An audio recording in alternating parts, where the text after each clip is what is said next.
So good morning everyone. So now the second topic in unit 2 is we are going to discuss, that is chemical mediators of inflammation. So I am Dr. Nikita Valluri, working as an assistant professor in Sridatta Institute of Pharmacy. So now today we are going to discuss our second topic, that is chemical mediators of inflammation. So what do you mean by chemical mediators of inflammation? It is nothing but whatever the cells or molecules which are involved in the process of inflammation, which will help in the permeability of contents in and out, so that we call it as chemical mediators. So that is the reason these are also called as permeability factors or endogenous mediators of increased vascular permeability. Why? Because these are the chemicals which helps in increase in the permeability. So that is the reason they are called as permeability factors or endogenous mediators of increased vascular permeability. So there is a large number of these kind of chemicals which are involved, which will act as a mediators for the inflammation. So among these were classified into two types, that is mediators released by cells and other is mediators originating from plasma. So these are the two different, depending on their origin, these were classified into two different types. One is mediators released by cells and the other is mediators originating from the plasma. So these chemical mediators, they may be released from the cells, from the plasma, or sometimes from the damaged tissue itself. From the damaged tissue also, these chemical mediators are released. So this is a classification of mediators in inflammation. First is cell-derived mediators and plasma-derived mediators. And in these are of two types: preformed or synthesized. De novo means newly synthesized. Synthesized de novo, that means newly synthesized. In preformed, there are two types, that is histamines and serotonins.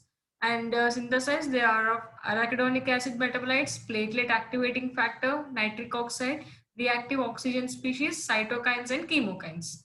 Then coming to plasma derived mediators, these are of two types, that is like complement activation, and the other is which activates this factor 12 activation, that is it's a clotting factor activation. So in the complement activation, these are of three types: C3A, C3B and C5A. And factor 12 activation, that is clotting factor activation, it includes coagulation system and kinin system. So this is the classification of chemical mediators of inflammation. So there is another way of classification of acute inflammation, mediators of acute inflammation. It includes cell-derived mediators like vasoactive amines, like histamines, 5-hydroxytryptamines, and arachidonic acid metabolites. It includes like thromboxane A2, prostacyclins, resolvins, prostaglandins, and the other is metabolites via lipoxygenase pathway. This is via COX pathway, this is via LOX pathway, that is lipoxygenase pathways. So examples of metabolites via COX pathway are prostaglandins, thromboxane A2, prostacyclin and resolvins. And the metabolites via lipoxygenase pathway are like 5-HTTE, leukotrienes and lipoxins. Then and next, these are of the other type is lysosomal components. These are released from the lysosomes of polymorph neutrophils or macrophages, and plateleting activating factor, cytokines like interleukin 1, TNF alpha, TNF beta, interferon gamma, and chemokines. All these are called as cytokines. And then free radicals like oxygen metabolites, whatever oxygen free radicals and nitric oxide. So these are the free radicals. So these all are cell-derived mediators. And the other is plasma-derived mediators. These are also called as plasma proteases. So it includes four different systems. The first is kinin system, clotting system, fibrinolytic system, and complement system. So this shows this table shows different chemical mediators of inflammation. So these are cell-derived mediators. These are plasma-derived mediators. So what was the source of cell-derived mediators? Like mast cells, basophils, platelets, and inflammatory cells. And here the clotting and fibrinolytic system, kinin system, and complement system. And what are the mediators released from the mast cells, basophils, and platelets? They are histamines. What is their role? They will increase the vascular permeability. And source of serotonin is, it is derived from platelets. Its role is increased vascular permeability. And from other inflammatory cells, all these are released mediators like prostaglandins, leukotrienes, and next lysosomal enzymes, platelet activating factors, cytokines, nitric oxide, oxygen. All these are released from inflammatory cells. What are the inflammatory cells? Polymorphoneutrophils and macrophages. So they are called as inflammatory cells. So all these mediators are released from these inflammatory cells. So what was their role? Prostaglandins cause vasodilation, leukotrienes cause increased vascular permeability, lysosomal enzymes, they will cause tissue damage by releasing some certain enzymes, they will cause tissue damage, and platelet acting factor, it will also increase the permeability. Cytokines, they cause fever, and nitric oxide and oxygen metabolites, they also cause tissue damage. So these are the functions of these mediators. And then plasma derived factors in the clotting and fibrinolytic system, it will, the mediator here is fibrin split products. Whatever the fibrin split products are there, they'll act as the mediators. What was their role? They also cause increase in the vascular permeability. And then kinin system, that is bradykinin will be released, it acts as a mediator. And in complement system, anaphylotoxins like C3A, 4A, 5A, so these are the complement system mediators. They also increase the permeability of they also increase vascular permeability. So this is a brief explanation of all these chemical mediators involved. So in this, as I said that in cell-derived mediators, vasoactive amines, under vasoactive amines, there are two types, that is histamines and 5-HT, it is also called as serotonin. 5-hydroxytryptamine, it is also called as serotonin. So where is this histamine is produced from? Histamine is produced from mast cells, basophils and platelets. So what was the origin of histamines? Mast cells, basophils and platelets. Whatever the histamine, it is released from the cells, but it will be released by on activation of certain agents. When there is a stimulation by these etiological agents, then these histamines will be released. So what are the agents that will stimulate the production of histamines? They are heat, cold, radiation, and trauma, irritant chemicals, immunological reactions. So when this takes place, it will activate the inflammatory mechanism and will cause the release of histamines. And then and along with this, there are certain release of certain anaphylotoxins like complement 3A and 5A. So all these, what will they do? They will increase the vascular permeability. So when there is increased vascular permeability, what will happen? Whatever the contents within the interstitial space or extracellular space, they will enter into the blood vessel, causing its edema. And then histamine releasing factors from neutrophils, monocytes and macrophages and interleukins. So this is how it is released. So what are the actions of histamine? It causes vasodilation, and when there is a vasodilation, it will increase vascular permeability and there will be itching and pain sensation. And stimulation of mast cells and basophils also release products of arachidonic acid metabolism. So because of these activation, it will activate arachidonic acid metabolism. So when it gets activated, it causes a release of certain leukotrienes. So these are the histamines, mast cells, basophils, platelets. So from these, histamines are released. What was the stimulus for them? It's like heat, cold, radiation and trauma. And the other is like anaphylotoxins like C3A and C5A, interleukins 1 and B, 1 and 8, and histamine releasing factors from cells like neutrophils, monocytes and platelets. So all these act as a stimulus. So these act as the sources and sources of histamines. And the second one is 5-hydroxytryptamine or serotonin. Where it is produced from? It is produced from platelets mainly, and it is also present in tissues like chromaffin cells of gastrointestinal tract, spleen, nervous tissue, mast cells and platelets. So it also has the similar effect of histamines, but the effect of 5-HT is less compared to histamines. So it's a less potent mediator for vascular permeability and vasodilation compared to histamine. But all the other activities of all the other functions or actions, whatever the histamine is having, the same thing will be there in case of 5-HT or serotonin. And the third is neuropeptides. A few neuropeptides like substance P, neurokinin A, vasoactive intestinal polypeptide, and somatostatin. All these are these neuropeptides. So where are they produced from? They are produced from the neuro. That means they are produced from neuro, means from the nervous system. Peptides means these are small protein molecules. So these are produced from CNS, that is central nervous system, and peripheral nervous system. So what was the action of these neuropeptides? So it has three functions, that is increased vascular permeability and transmission of pain stimuli and mast cell degranulation. So mast cell degranulation will helps in the causing damage or causing cell death. So these are the functions of these neuropeptides. And then arachidonic acid metabolites. So these are the most potent mediators of inflammation rather than these oxygen free radicals. How does they act? So it follows two types, that is COX pathway and LOX pathway, that is cyclooxygenase pathway and lipoxygenase pathway. So when activated arachidonic acid enters into cyclooxygenase pathway, it will be converted into prostaglandin G2, and then it will be converted into prostaglandin H2 by releasing of certain free oxygen radicals. So what are the functions of these prostaglandins? So prostaglandins D2 and E2, they will cause vasodilation, bronchodilation, and increased permeability. If it is converted into PGF2, it has a function of vasodilation and bronchoconstrictor. And like thromboxane A2, it will act as a vasoconstrictor, bronchoconstrictor, and platelet aggregation. And prostaglandin I2, it is also called as prostacyclins.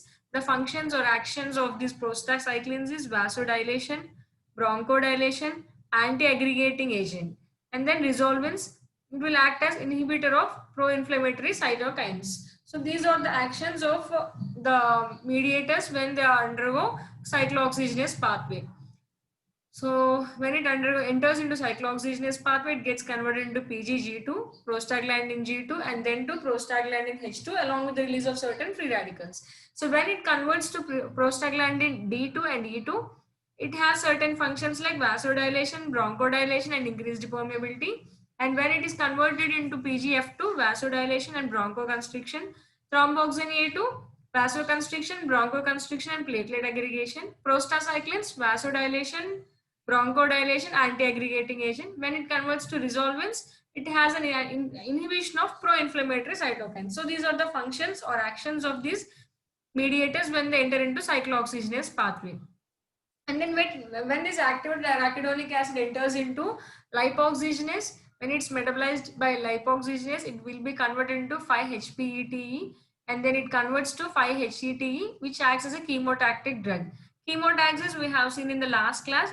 These are nothing but which helps in the transmigration of the contents. So it acts as a chemotactic agent, or else if it is converted into leukotriene A4, and then it will be converted into 5 different types like leukotriene B4, C4, D4, and E4.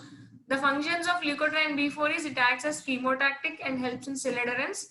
And C4, D4, E4, and lipoxins, all these will be having the same function, that is smooth muscle contraction, constriction, vasoconstriction, bronchoconstriction, and increased vascular permeability. So these are the actions of leukotriene C4, D4, E4, and lipoxins. And then the other is lysosomal components. So lysosomal components, that means whenever the cell enters into the lysosome and forms a phagolysosome, whatever the lysosomes of neutrophils and monocytes, they'll be having certain granules. We call it as lysosomal granules. So which acts as a mediators of inflammation. Example, granules of neutrophils, lysosomal granules of neutrophils. It has 3 different types. First, primary, secondary, and tertiary. Primary neutrophils are also called as azurophil, secondary or specific granules, tertiary or C particles. So primary or azurophil granules, these are very large in size, and their activities are like they'll release certain enzymes like myeloperoxidase, acid hydrolase, acid phosphatase, lysozyme, defensin, phospholipase, cathepsin G, elastase, and protease. So these are the enzymes that are released by primary or azurophil granules. And secondary or specific granules, it contains certain enzymes like alkaline phosphatase, lactoferrin, gelatinase, collagenase, lysozyme, vitamin B12 binding proteins, and plasminogen activators. So these are the enzymes released by secondary or specific granules. And then tertiary granules or C particles. They contain an enzyme called gelatinase and acid hydrolase. So it's nothing but lysosomal components of These are nothing but these are the lysosomal components or the lysosomal granules of neutrophils, monocytes, and monocytes. And it is of, if it is in neutrophils, it is of three types: primary, secondary, and tertiary. And all these conditions, it will release certain enzymes which helps in the increasing the vascular permeability. And then the other is granules of monocytes and tissue macrophages. So when these cells undergo degranulation, what or like monocytes and macrophages, when they undergo degranulation, they will also release certain mediators of inflammation. That means they release certain enzymes like acid protease, collagenase, elastase, plasminogen activator. So when they undergo degranulation, they release these enzymes which helps in the increasing the vascular permeability. These are neutrophils, granules of neutrophils. These are the granules of monocytes and macrophages. And fourth is platelet activating factor. Platelet activating factor, that means it's a chemical or it's a molecule which will activate the platelets. So these are released from immunoglobulin E sensitized basophils or mast cells, or sometimes they are also produced from leukocytes, endothelium, and platelets.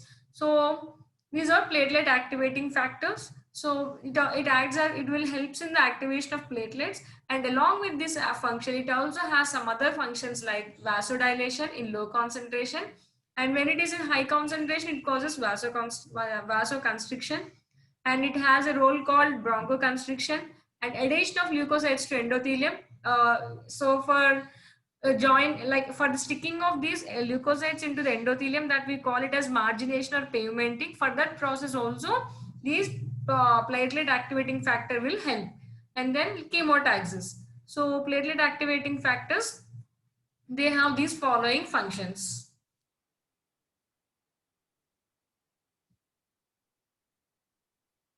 And then cytokines. So cytokines are nothing but these are the polypeptides produced by activated lymphocytes and activated monocytes. If it is produced by the activated lymphocytes, we call them as lymphokines. If they are produced by activated monocytes, we call them as monokines. So these are the following types like interleukin 1, TNF alpha, TNF beta, interferon gamma, interleukin 8, and play. So these are the factors of, these are the mediators, or these are the examples of cytokines. Interleukin 1, tumor necrotizing factor alpha, tumor necrotizing factor beta, interferon gamma, and interleukin 8. So these are the examples of cytokines.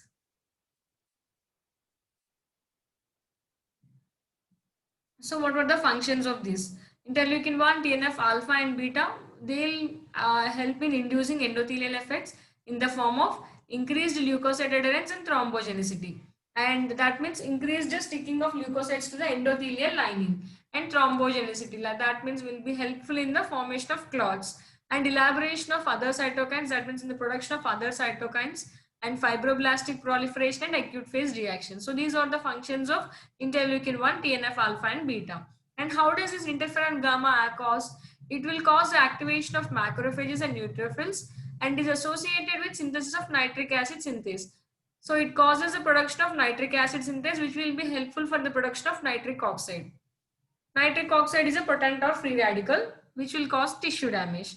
And chemokines are the chemicals which helps in the inflammation, or these are the attractants, chemoattractants. It includes like interleukin 8 and platelet factor 4, which is chemotactic for neutrophils. That means it will attract the neutrophils to bind to this endothelial lining, and monocytes and eosinophils.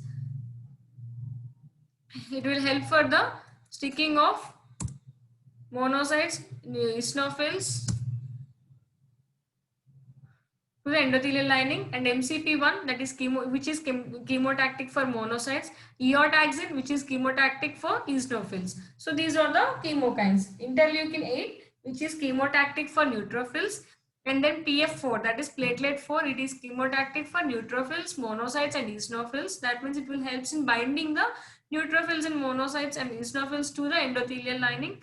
MCP1 helps in binding of or addition of monocytes to the endothelial lining, and eotaxin, it's chemotactic for eosinophils.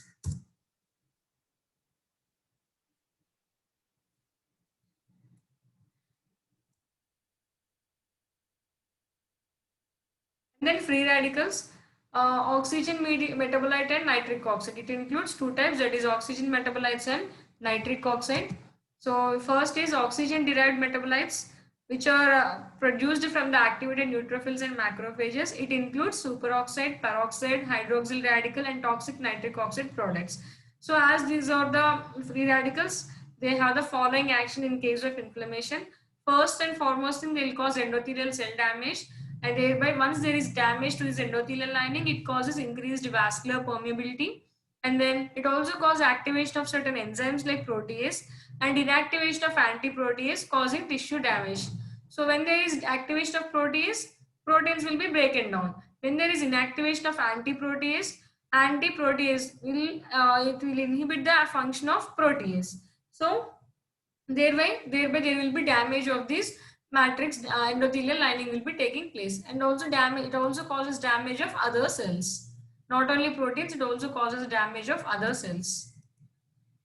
And then nitric oxide, initially it is called as vascular relaxation factor, which is produced by endothelial cells. Where does it is produced? It is formed by activated macrophages during the oxidation of arginine by the activation of by the action of enzyme nitric oxide synthase. So by the release of this nitric oxide synthase, nitric oxide is produced from arginine. So what are the functions of nitric oxide? Antiplatelet activating agent, and possibly microbicidal, that means bactericidal, or any, that means it kills the bacteria, and vasodilation. So these are the functions of nitric oxide. So the free radicals, oxygen metabolites and nitric oxide, these cause the release of free radicals like superoxide, peroxide, hydroxyl radical, toxic nitric oxide. So all of them causes the damage of endothelial cell lining by increasing, and causes increased vascular permeability, and also it activates proteases and inhibits or inactivates anti-protease, thereby damages the matrix of the cell. And nitric oxide, it is also called as vascular relaxation factor. That means it will act as a vasodilator. It has other factor like antiplatelet activating agent and microbicidal action. It is produced from the arginine by the activation of enzyme called nitroxide synthase and gets converted into nitric oxide. And then coming to plasma derived mediators, it involves four systems. First is kinin system. In the kinin system, these are also called as plasma proteases. Factor 12 of this clotting factor, when it comes in contact, it gets converted into factor 12A on activation. So it then converted into prekallikrein activator. In the presence of prekallikrein activator, plasma prekallikrein will be converted into kallikrein. So whatever this kallikrein is there, it will convert the kininogen to bradykinin. So what are the functions of bradykinin? Smooth muscle contraction, vasodilation, and increased vascular permeability and pain. Okay, so it's nothing but in the kinin system, bradykinin acts as the early stage of inflammation. How is this bradykinin produced? When factor 12 is converted into factor 12A, at that time prekallikrein activator will be released. This prekallikrein activator will helps in the conversion of prekallikrein to kallikrein. So this kallikrein, whichever it is released, it will help in the conversion of kininogen to bradykinin. The functions of bradykinin are like vasodilation, smooth muscle contraction, increased vascular permeability, and pain. And then this is about clotting system. So in the clotting system, the action of fibrinopeptides in inflammation, or fibrinopeptides, whatever they are released, they has the following actions like increased vascular permeability, chemotaxis for leukocytes, and anticoagulant activity. And how is this fibrinopeptides are produced? Factor 12, when it comes in contact, converts to factor 12A. It will convert 11 to 11A and 8A, and platelet factor 3, PF3 is platelet factor 3. In the presence of all these, factor 10 will be converted into factor 10A, that is activated factor 10, and 5A, and also along with platelet factor 3. All these will help in the conversion of prothrombin to thrombin.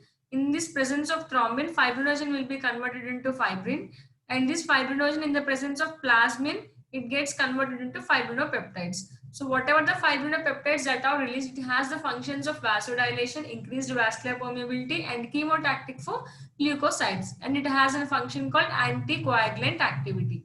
So this is all about clotting system. Another is fibrinolytic system. So in fibrinolytic system, in the presence of plasminogen activator, in the presence of kallikrein 12A leukocytes endothelium, plasminogen will be converted into plasmin. And then this plasmin will be splitted into C3 and fibrinogen. So when it comes in contact, C3 will be converted into C3A, fibrinogen will be converted into fibrin split products. So two forms, which is, so this C3A acts as a permeability factor, and the fibrin will be converted into fibrin split products. These fibrin split products will increase the vascular permeability and are chemotactic to leukocytes. C3A is a permeability factor. Fibrin split products will increase the vascular permeability when these are chemotactic to leukocytes. This is about fibrinolytic system. And then complement system. So the activation of complement system, it can be occur either by two processes. First is by classic pathway through antigen antibody complex. Second is immunological agents like through the release of certain bacteria and toxins, cobramines and immunoglobulin A. So how does this get activated? The actions of activated complement system in inflammation include like C3A, C5A and C4A. They will activate the mast cells and basophils to release histamines. So when the histamines are released, it will cause the increase in vascular permeability, causing edema in tissues and augments phagocytosis. So C3A, C5A, C4A, all these are the mediators of complement system. So when these are released, these will activate mast cells and basophils. So when these get activates mast cell and basophils, they will cause the release of histamines. And again, the function of histamines is increase in the vascular permeability. So thereby there will be edema in tissues. C3b acts as an opsonin, as we have seen in phagocytosis, and C5a, it acts as a chemotactic for leukocytes. And the other agents like membrane attack complex is a lipid dissolving agent. So membrane dissolving agent, it causes holes in the phospholipid membrane, thereby increasing the vascular permeability. This is about complement system. So this picture shows the relation between all the four types of systems. So when factor 12 is comes in contact, converts to factor 12A, and then it activates all the systems like kinin system, clotting system, fibrinolytic system. When it enters into kinin system, it causes release of bradykinin. In clotting system, it causes the release of fibrin split products, which will increase the vascular permeability. And whatever these fibrin split products are there, it will activate the complement system, causes the release of C3A, C5A, MCA. So all these are the permeability factors which will increase vascular permeability by making holes and by damaging of this endothelial lining. And in the fibrinolytic system, it will be converted into plasmin. Again, this plasmin will help in the conversion of fibrin to fibrin split products. So this is all about the interrelation between clotting system, kinin system, fibrinolytic system, and the complement system. So all these are the mediators which are involved in the inflammation. Okay. Thank you. So this is all about the mediators involved in the acute inflammation.